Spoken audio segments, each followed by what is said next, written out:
presented by Sai Recording Studio, Delhi। मुखिया जी के द्वारा कौन चीज के फंड डाइल रे नानू काका पुलवा के नीचे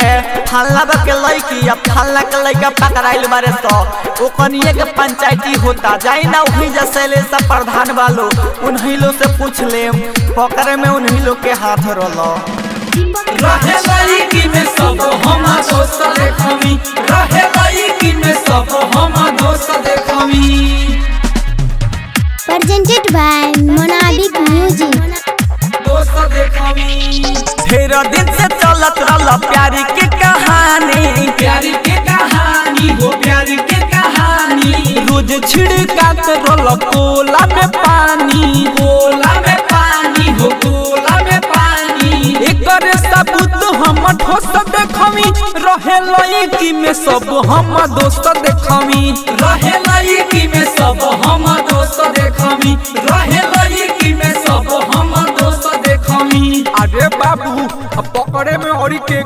रे एक काका गांव के और 4-5 गो लड़का रहला सत्संगवा में रहे लड़की में सब हम दोस्त देखमी रहे लड़की में सब हम दोस्त देखमी रहे लड़की में सब हम दोस्त देखमी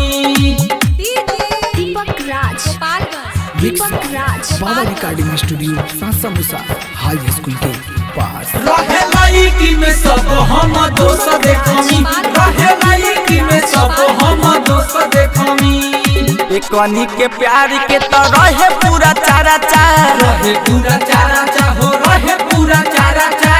करे के पावेला कइले रहे खारा पहले रहे खारा हो पहले रहे खारा फूल ये नरजिया जो सब देखमी रहे लड़की में सब हम दोस्त देखमी रहे लड़की में सब हम दोस्त देखमी रहे लड़की में सब हम दोस्त देखमी दीपक राज मिक्स बाय साइलेश बेदर्दी। रहे लड़की में सब हम दोस्त देखमी हम दोस्त देखमी रहे लड़की में सब हम दोस्त देखमी कमनु ना कसर छोड़ ले बेदर्दी साइलेश बेदर्दी हो साइलेश बेदर्दी दीपक राज होता कमावाई फरजी हो कमाई फरजी कहे याद प्रधान मन होश देखमी रहे लड़की में सब हम दोस्त देखमी रहे लड़की में सब हम दोस्त देखमी रहे लड़की में सब हम दोस्त देखमी अरे बाबू ये नु घोर कल करे